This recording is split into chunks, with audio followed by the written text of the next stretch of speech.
my friends here. Thank you for having me here, and I very delighted, very glad to have affinities with our friends from Philippines. As our MC mentioned just now,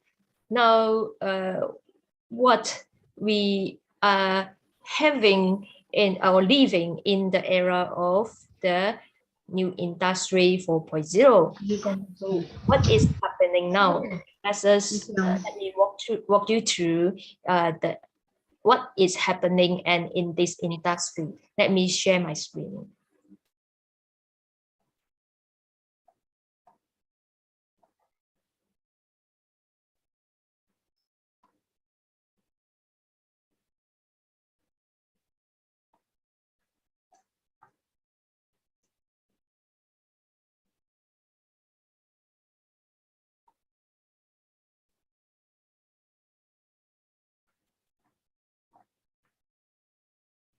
All right. So in the era of revolution, industry 4.0, it is hard to argue that the knowledge acquisition historically associated with a university degree is still relevant in the employment market or not, right? Regardless of the job nature and the discipline, there are qualities and competency, mindset that will serve one person well in contributing and adding values to his or her work and surroundings, right? So as a Buddhist, how should we lead our life while pursuing wealth and comfort? Everyone, have you ever thought about this? As our MC, Miss Kim, mentioned just now, usually, traditionally, we will have this thought, what we learn in the school or the degree that we obtain from a university, our career choice must be based on the subject or the specialist or the degree that we gain from the university, so that we will not think that our 4 years of education in the university or college has gone to waste. However, now it is very hard to predict in the needs of this world or in the industry is keep changing. It is very hard to get a job that to match 100%, match perfectly as what we learn or as what we gained a degree in the university, correct or not? So now, first of all, let us go through what is the revolution industry 4.1. Okay. Many of us, we will think, oh, that is AI. Yeah. But that is more than AI. Okay. Now, this is the timeline of the growth of technology.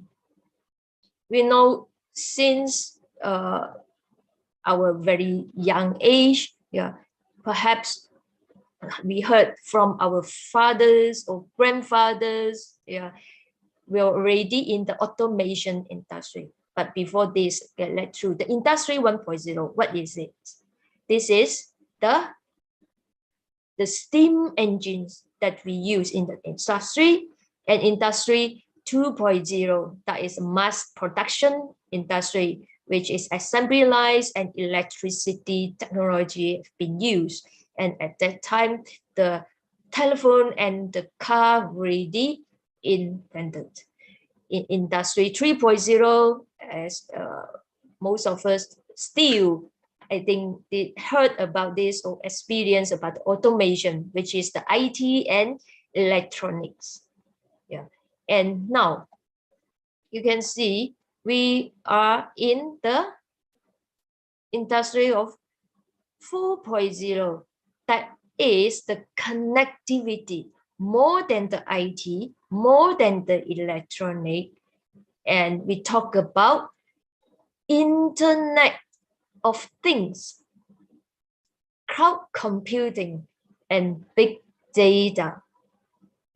So we can see from around year 2000, there are many new tools or equipment, have already taken place, like the iPad, iPhone, YouTube, Facebook. So this is the new era of the Industry 4.0. Okay, remember this Internet of Things. Okay, we will talk about this in the next slide. All right. So the revolutionization, the way we live and work and pray in this new era of Industry 4.0. Okay, from the past, in 1990, they fixed internet. In the world, we have 1+ billion. And in year 2000, so it's almost double up, not only the fixed internet, but the mobile internet. So in average, 1 connected device per person. And now, until year 2030, the Internet of Things would be 25+ billion. In average, by year 2030, they are 15 connected devices per person. So this is a report, from a very reputable journal that called the published in the US. Okay, so in year 2022 May. So 25+, okay, in precisely the 25.4 billion Internet of Things by year 2030.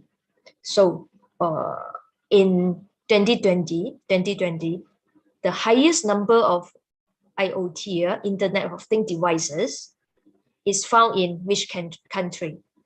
Everyone make a guess. China.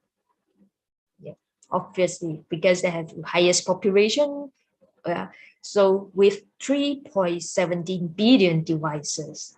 So what is Internet of Things? Internet of Things devices are used in all types of industry verticals and consumer markets, with the consumer segments accounting for around 60% from this number.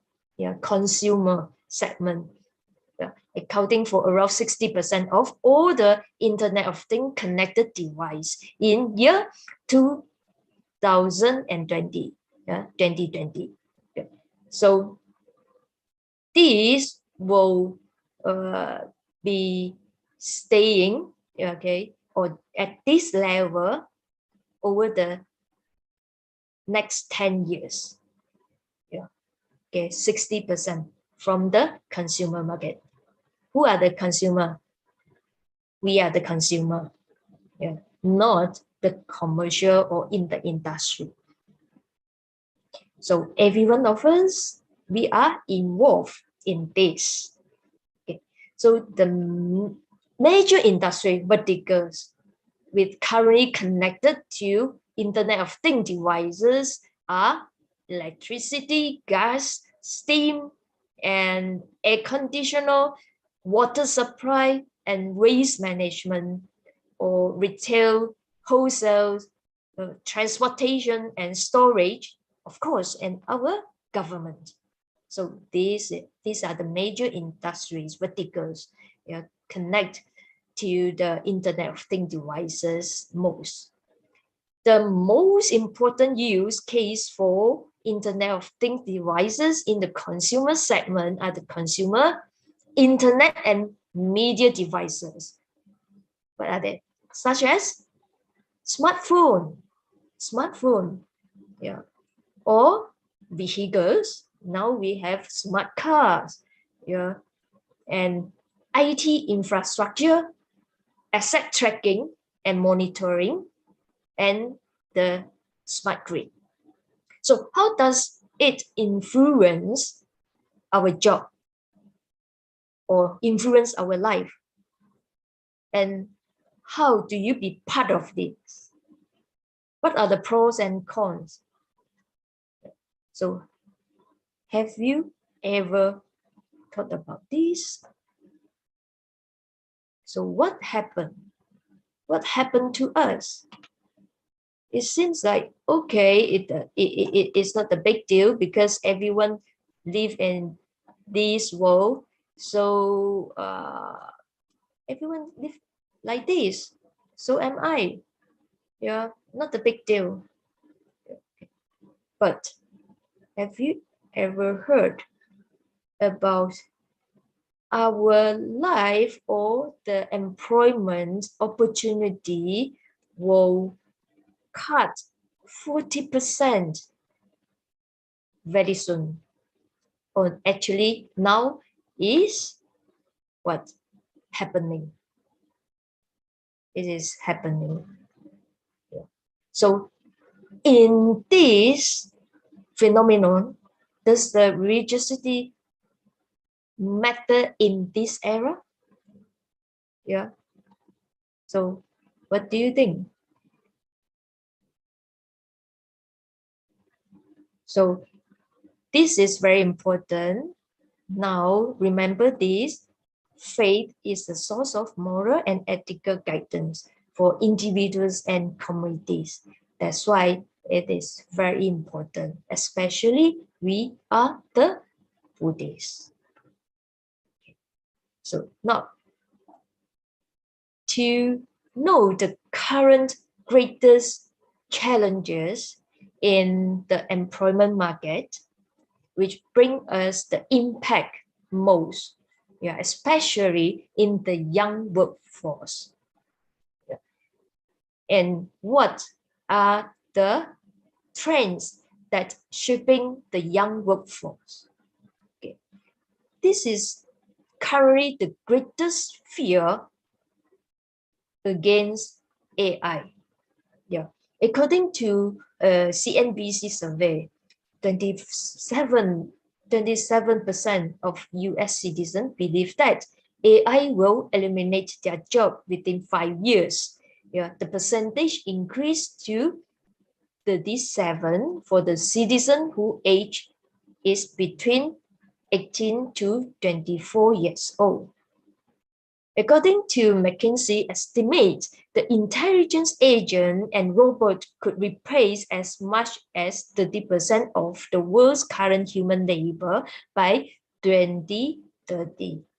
Depending upon various adoption scenarios, automation will displace between 400 and 800 million jobs, requiring as many as 335 million people to entirely switch job categories. Yeah. So for the 40%, there's another additional segment that we are not encountered in as these industry verticals. Okay, and the trends that shaping the workforce, what will happen? First, as you can see here, fewer formal sector jobs. So now many people go for the gig economy. Unconventional leadership opportunities to tackle societal issues. And third, technology is reshaping the world. And fourth, we live in a VUCA world, volatile, uncertain, complex, and ambiguous. So this is the trends that shaping the young workforce. Okay. In this situation, what hard skill do you need to enter the digital industry? If you're hoping to get a job in the era revolution industry 4.0, you will need to have a very diverse set of skills and understanding. Because in the education sector or the education research field, the educator or the researcher very much spend their time in researching or to find out how to prepare the student or the young people for the current revolution industry 4.0.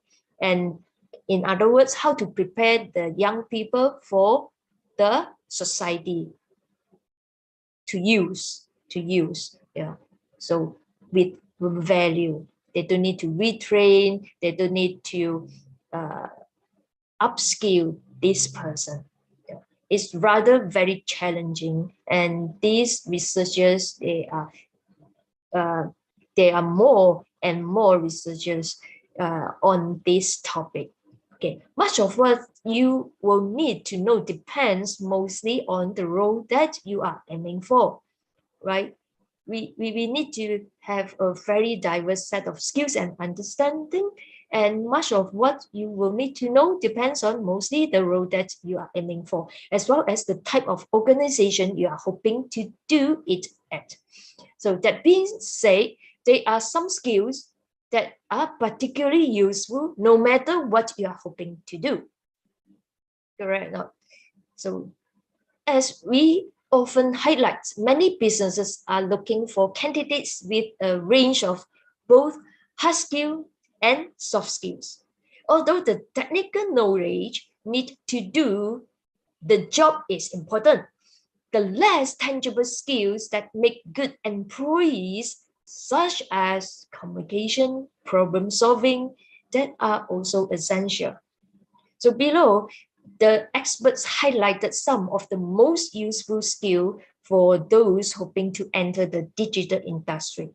Okay, so this is a checklist. Let's check it out. For the hard skill, when it comes to the specialist knowledge, you will need to find the job that are countless skills we could choose. However, here are just a few that might come in useful. First, data analytics. We are all producing a huge amount of data each day. We are producing data, including the text that we are sending, the file that we are receiving, photo we are receiving, and also, of course, the email. Yeah, when you are working in your workplace, or you log in your school or university platform to submit your assignments, yeah, or even sit for the online test, like the conference, yeah, like us today. Actually, we are producing the data, yeah, every moment. And those who can analyze and interpret it are in high demand, because the data is the information, but how to transform it in a useful information. Data is a raw data, yeah? It become the information that can be used and understandable. We need to interpret and analyze, right? So this is the data analytics. Coding and programming, understanding how computers are programmed and being able to write code means you will always find work in the digital industry. Okay, this is very important. And third, social media. Many social media platforms have gone beyond just a place to share pictures of your cats or your pets or your dogs, you know, or what you eat, right? They are now viable sales and marketing channel, and those who can maximize the potential of social are in high demand. Blockchain. Blockchain is the technology behind the cryptocurrencies like Bitcoin. Yeah. So this is like electronic currency. Yeah. As an emerging area of expertise, many companies are trying to get on board with this innovative technology. And also content creation. So one area that's common to just about every sector of the digital industry is content. correct or not? Creating the words, images, videos, and audio that help to inform and describe and sell, marketing. So this is an art form in itself. So like the YouTuber, so they are the content creator. So these are the hard skills we need if we want to enter the digital industry. Okay, how about the soft skills? Okay. The less teachable skills are those that are common across just about every sector, right? Soft skills is unteachable sometimes, so we need to learn and gain by our own. Employers frequently look for a mix of these four important skills. Okay. First, the collaboration. In the digital industry, you will need to work with a diverse range of other professionals. Now, without boundaries, we need to communicate with the people or the colleagues around the world. So being able to forge productive relationships that bring out the best in others is highly desirable. So this is very important. Second, emotional intelligence. This skill is closely linked to the others in this section. It's the ability to use and manage your emotions in a positive way, as well as to recognize the same in others. And next, adaptability. The digital industry moves and changes rapidly, very fast, right? Just like you see our handphone, the update the software or your OS operation system. Okay, how long the message will pop up and ask you to update the latest version. Yeah. Quite often. And how about your laptop or your computer, the software, updates? So it changes very fast. Yeah, those who can adjust and adapt with these changes will always be in demand. Next, creativity.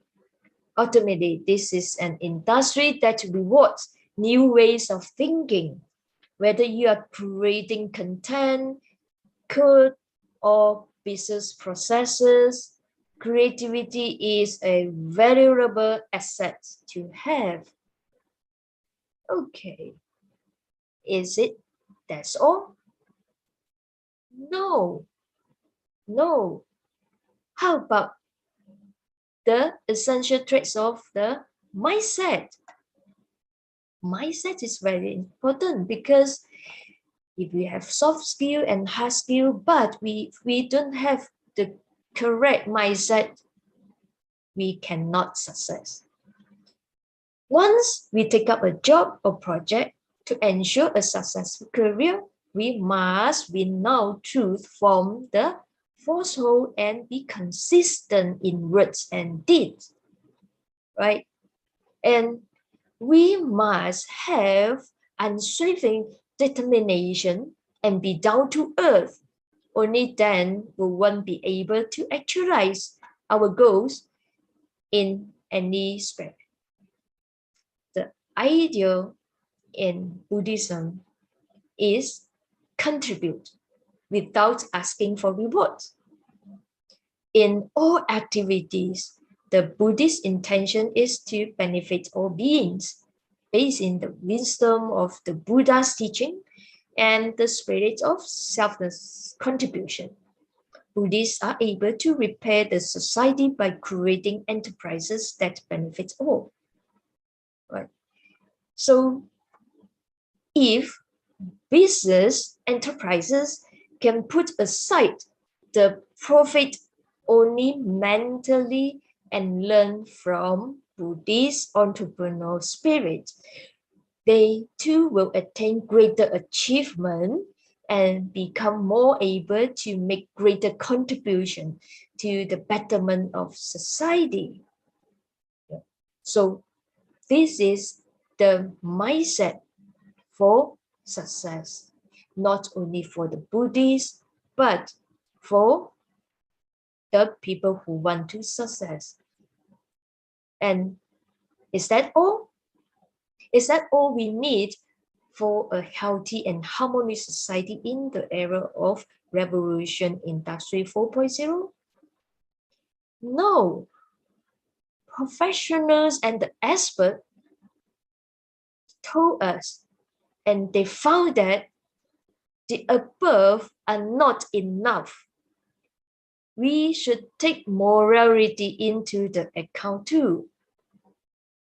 Now, when we talk about the morality, this is very much relevant to the religion. So that is very important.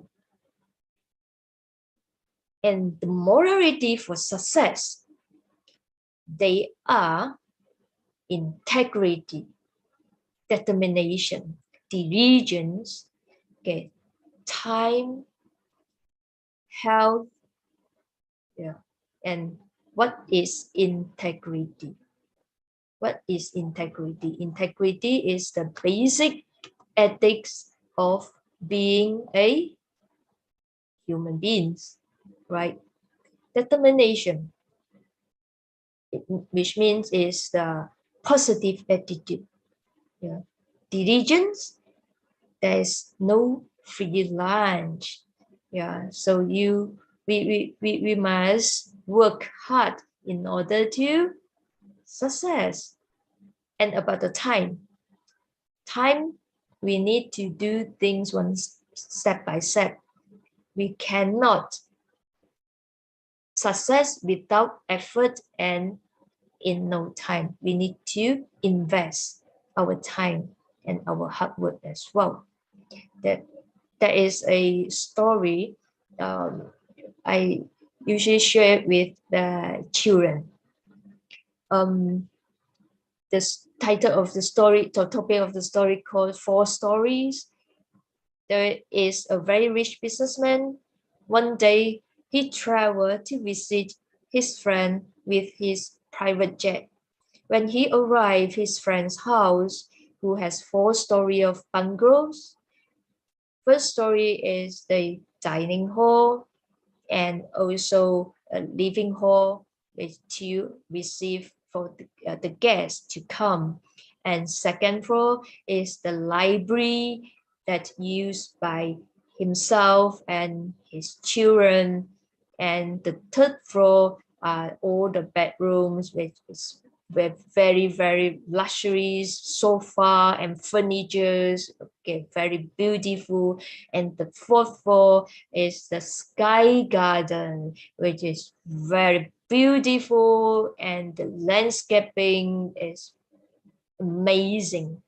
So these businessmen say, wow, my house just need this because others like the first floor, second floor, and third floor, my one better than this friend. And the only thing that I'm lacking is the sky garden. Then when he went back to his home country and he started to plan, I want to have a beautiful sky garden. And he instructed the architect to draw and want to build as construction firm to build for him the sky garden. So everything goes smoothly and the construction started.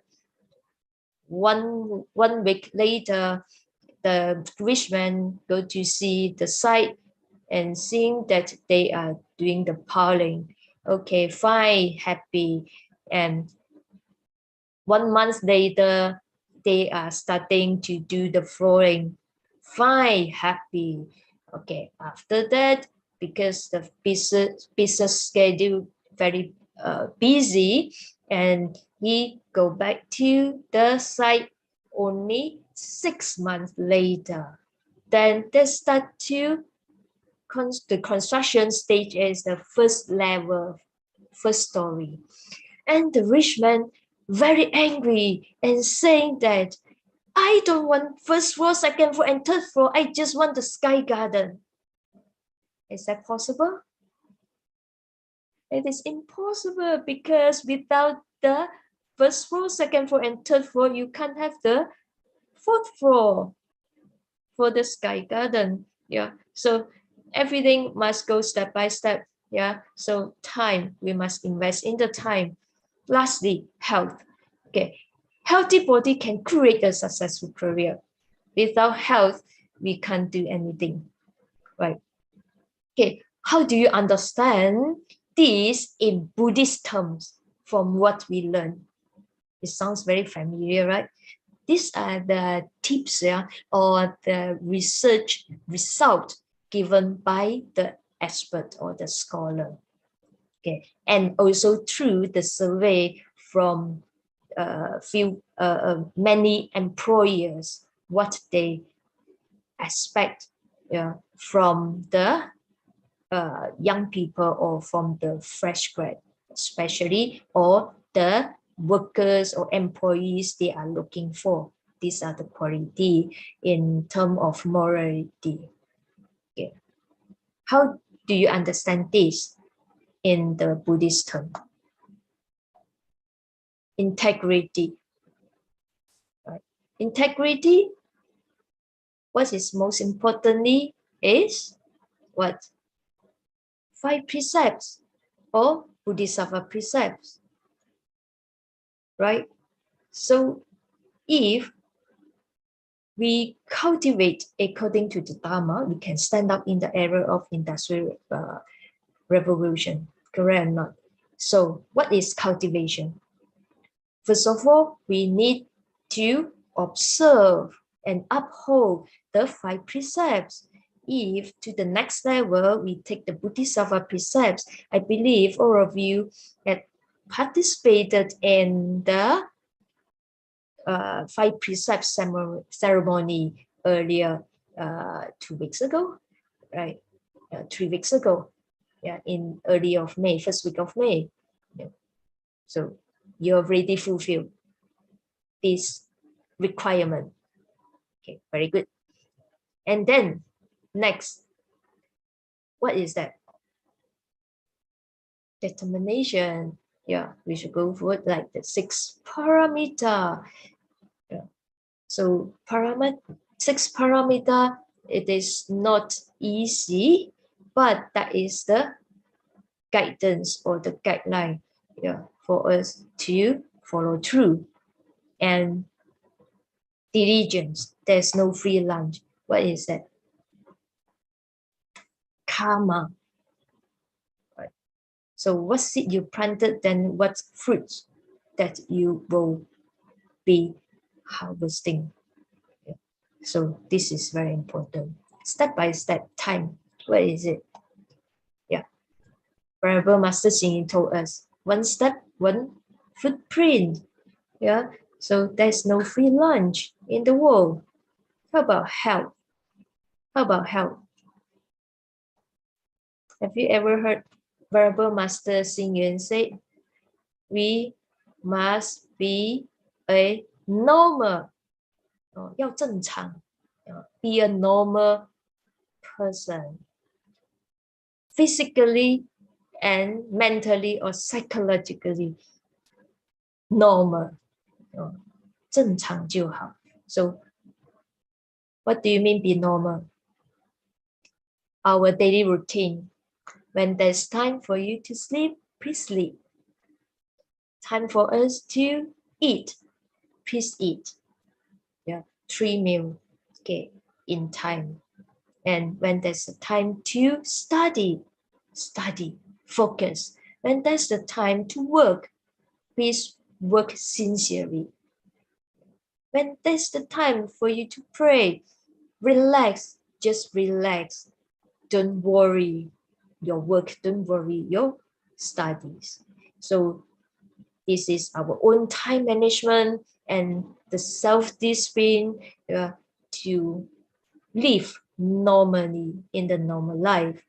And also, of course, follow the path, the Noble Eightfold Path is our guidance. So we can follow the Dharma, cultivate according to the Dharma, then we can stand out in the era of Industrial Revolution.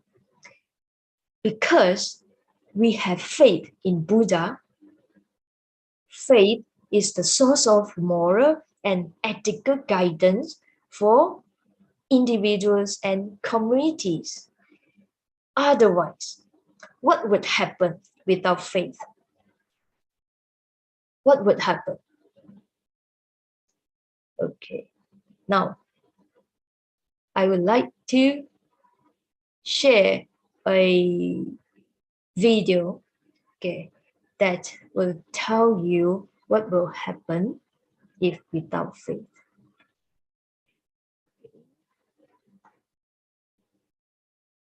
Okay.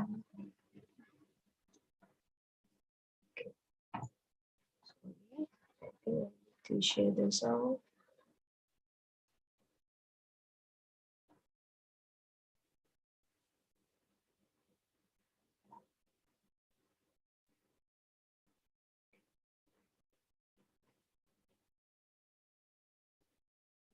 Can you see my screen?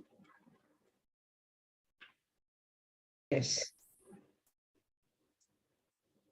现在没有了。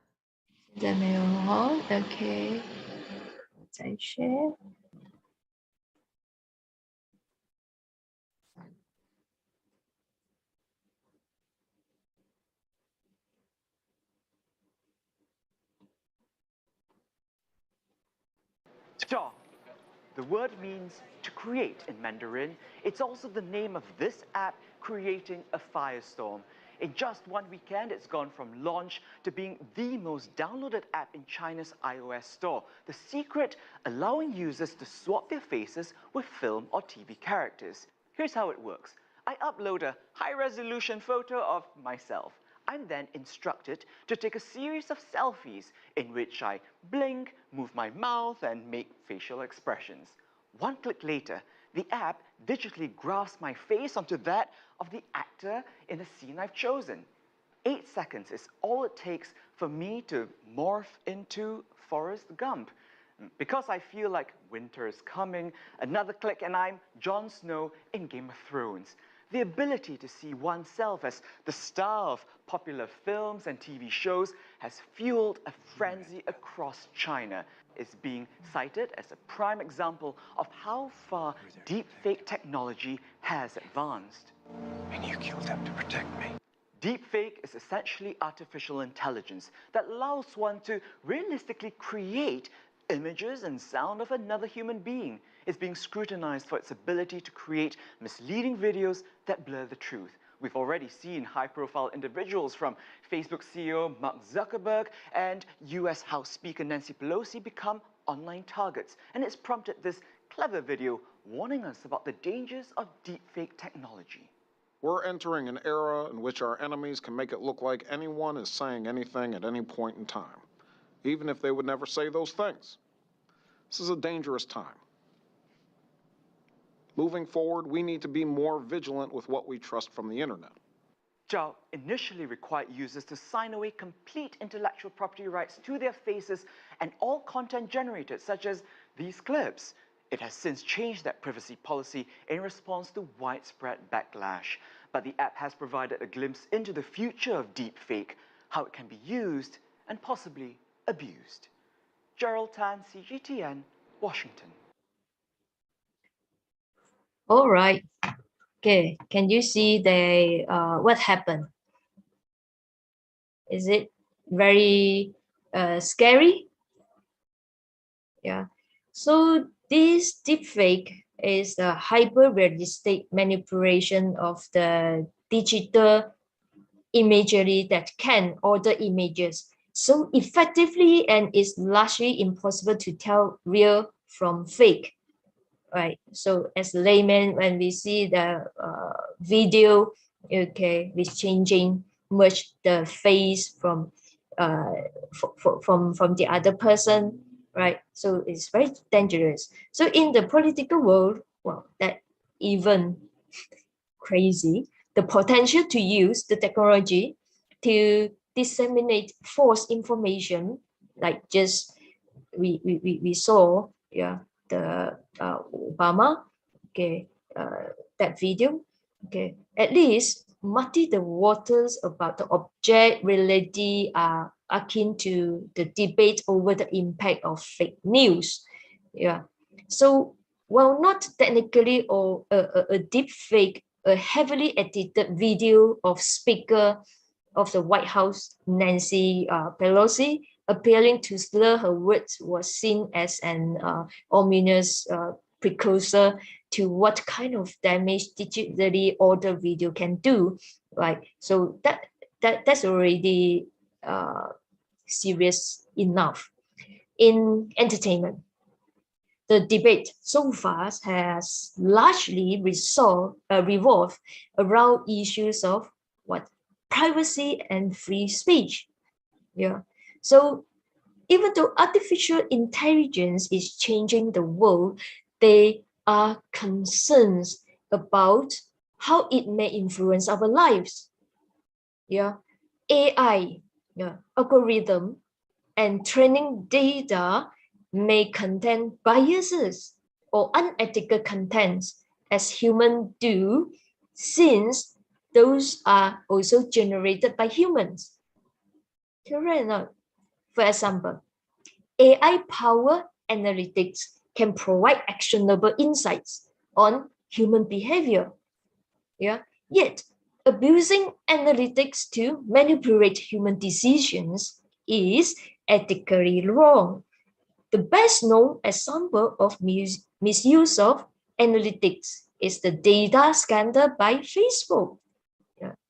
And yes, just now the host mentioned, yeah, Mark Zuckerberg, yeah, Facebook, and the Cambridge Analytica. So the new technologies provide comfort and certainty for people, and or it is a threat. New technology provide comfort and certainty for people, or it is a threat. We need to think about this. So everything is based on our mind, because this is our decision how to use the technology. Yeah, in this new era, the technology changing so fast and become more intelligent. Yeah, so we call it artificial intelligence, AI. How our human mind or brain can compete with AI? No, we don't compete, but we use, because this is all created by human beings as well. Okay. In conclusion, there are many challenges in the era of Industrial Revolution 4.0.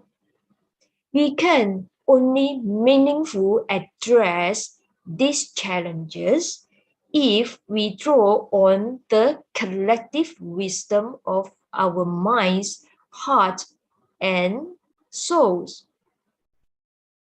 Now we learn the hard skill and the soft skills, yeah, we need for this industry, and what kind of mindset we should prepare, and also the morality that we should cultivate, right? So then only with the faith, yeah, with the faith can only meaningful address, yeah, these challenges. Yeah. And this includes all of us across all sectors and stakeholders groups, taking responsibility for shaping a future that reflects common objectives, values, and ethical principles. So every one of us has a role to play. We must ensure that we develop and use technology to empower and strengthen communities rather than disempower and divide them. Furthermore, we should reflect on everyday choices we made that shape the role of technology in society. Remember, we should reflect on the everyday choices that we make because it is shaping the role of technology in the society, whether it's in the positive or the good way or in the negative or in the bad way. The more we think about how best to harness the technology revolution, the more we will engage in self-reflection and examine the underlying social model that technology embody and enable. And the more we will have an opportunity to shape the revolution to serve the global public interest and for the harmonies and for the world peace. So with this, my sharing session end here. And now, is there any question from the floor?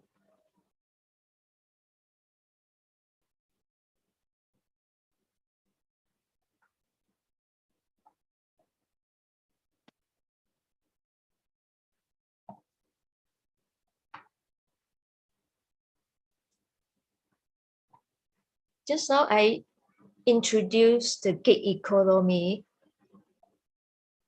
Do you have any idea what is it? I believe maybe some of you in this industry already. Gig economy means you pay on the work that you've done. You don't need to come to the office. You pay in piece of your work. But for young people now, due to the COVID, so most of the young people like to very into this model of employment, because they become their own boss. They don't have boss because they are the boss. So it's even more challenges or dangerous if we work alone because we are the own boss.